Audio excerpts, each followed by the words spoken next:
Jadi untuk switch kepada digital itu tidak serta-merta bisa switch begitu saja, karena ada beberapa perilaku yang sangat fundamental berubah, yaitu kalau by the counter ya, buka toko itu kan pembeli datang. Kalau digital itu dibalik, harus ngejar gitu.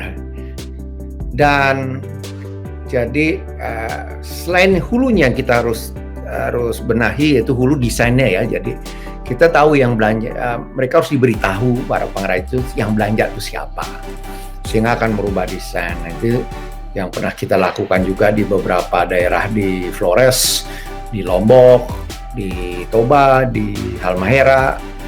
Jadi kerajinan umumnya tenun itu dirubah desainnya, terutama warna. Karena tenun itu pada dasarnya adalah heritage ya, heritage dari keluarganya. Mama-mama di Flores itu membuat desain yang sebenarnya kakek neneknya buat 100 tahun yang lalu, persis sama gitu ya. Nah, beberapa sudah tidak bisa ngikuti jika itu mau dipakai untuk keperluan sehari-hari. Kalau itu dipakai hanya untuk kebutuhan tradisi, upacara, that's okay, warna itu juga.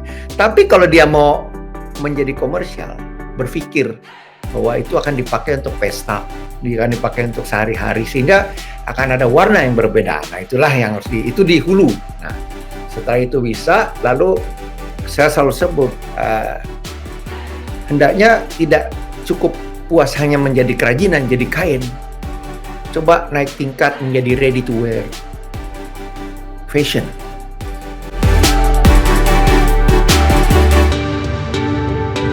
Nah, setelah jadi dari kan value chain-nya ada kreasi, produksi ya, produk.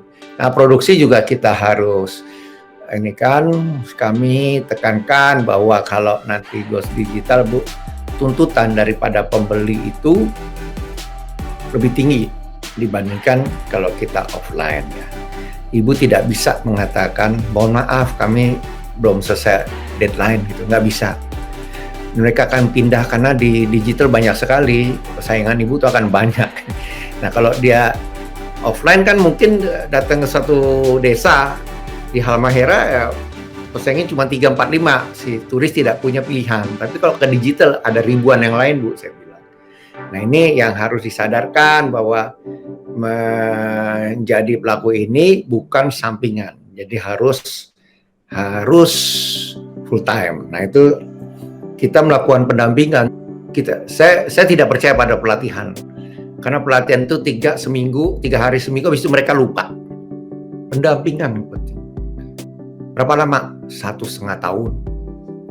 1,5 tahun.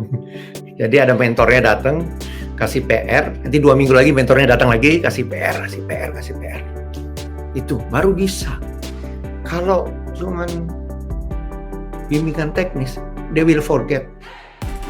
Mereka belum tentu nyerap apa yang diceritakan di depan gitu ya. Nah, ini.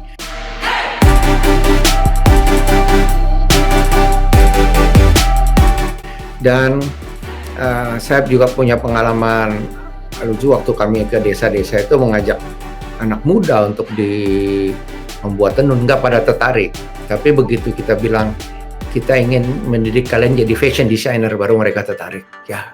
Jadi ya, karena kalau diajak mereka menjadi pengrajin, mereka nggak akan bangga. Karena di kepala mereka pengrajin itu ya kakek nenek saya gitu. Diajak, kita mau didik kalian jadi fashion designer, baru mereka tertarik. Jadi apa pelajaran pertama, gambar. Mama itu nggak pernah gambar. Langsung menyulam, langsung pewarnaan gitu kan, dengan desain yang sudah diajarkan oleh kakek neneknya.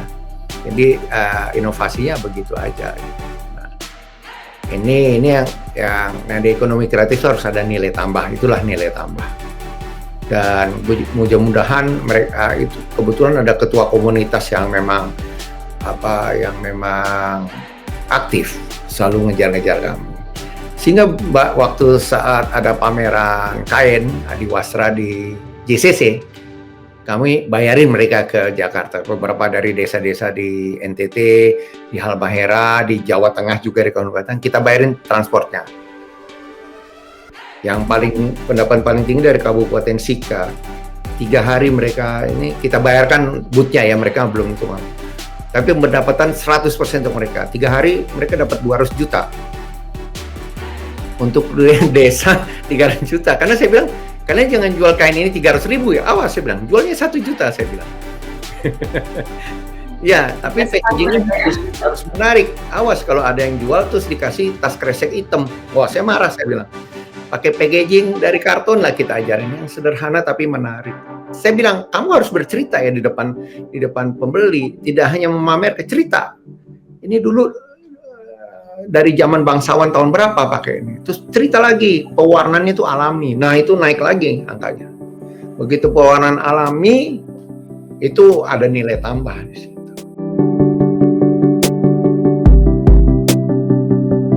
Saya harus cerita jujur, pada saat pandemi, anggaran-anggaran kami banyak ditarik untuk pemenuhan COVID ya.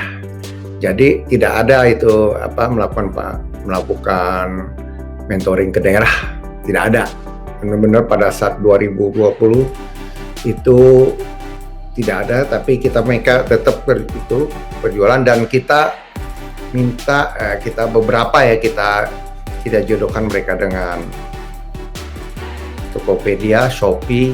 Makanya pemerintah akhirnya punya suatu program besar, Pak. Ini diinisiasi oleh Menko Maritim dan juga Menko Ekonomi, itu namanya Bangga Buatan Indonesia. Yang lambangnya hati itu ya. Dan kita minta yang membeli pertama kali adalah pemerintah. Nah, sekarang kita bekerja sama mengajak Tokopedia, Bukalapak, Shopee agar produk-produk Indonesia di situ goes digital. Nah, tentunya untuk pendampingan ini kita mengalami banyak hambatan saat ini, tapi kita berharap lah, dan mungkin tidak dalam waktu cepat ya. Mungkin baru akhir tahun ini kita punya waktu. Mudah-mudahan ya kalau ini sudah turun, kita akan nyebar lagi ke daerah. Tapi saat ini kita punya beberapa program yang sekarang kita lagi jalankan, nama Apresiasi Kreatif Indonesia. Apresiasi Kreasi Indonesia. Siapapun yang umumnya yang sudah jalan 1-2 tahun, mereka mengajukan produknya untuk kita nanti berikan apresiasi. Berupa apa? Pamerannya hybrid juga, ada yang fisik, ada yang digital, dan ada juga nanti mentor bootcamp tapi digital seperti ini. Jadi di situ diajarkan caranya buat bisnis plan, goes digital, bagaimana pemasaran, semua tapi online seperti ini. Nah, ini nanti silakan Anda di Apresiasi Kreasi Indonesia, silakan masuk ke website Kemenparekraf, karena penutupan pendaftaran kita perpanjang sampai 13 Agustus. Tadinya 25 Juli nih. Jadi seluruh Indonesia, jadi mulai dari fashion, seni pertunjukan, kuliner, digital, musik ya, itu bisa. Dan paling banyak kan sebenarnya kuliner sama kerajinan fashion ya. Tolong yang daerah-daerah itu ikut. Nanti ada program bootcamp mentorship. Nah, ini maksimum yang kita biasa lakukan saat pandemi ini ya. Kita tidak boleh diam, tapi ada cara-cara lain untuk kita bisa tetap kontak dengan mereka ya. Jangan sampai jeda kosong, nanti baru mulai lagi tahun depan. Nah, bahaya kosong 6 bulan, 1 bulan ini bahaya. Karena mereka akan hilang dan mereka harus restart lagi, itu yang bahaya. Jadi tetap kita isi. Ya sampai sekarang daftar itu udah 1000 ada kali. Ini nanti akan kita pilih dari 18 kota-kota kabupaten, dan umumnya kota second layer ya, bukan kota-kota besar, tapi kota kabupaten tier 2 gitu ya. Tentunya bukan Jakarta, tapi mungkin kalau Jawa Tengah, Boyolali seperti itu ya. Nah, kita harap ini bisa tetap menggairahkan dan nanti tidak lupa gitu, nyambung terus ya. Dan kita berharap sekali dengan Goes Digital ini kita bisa jalan.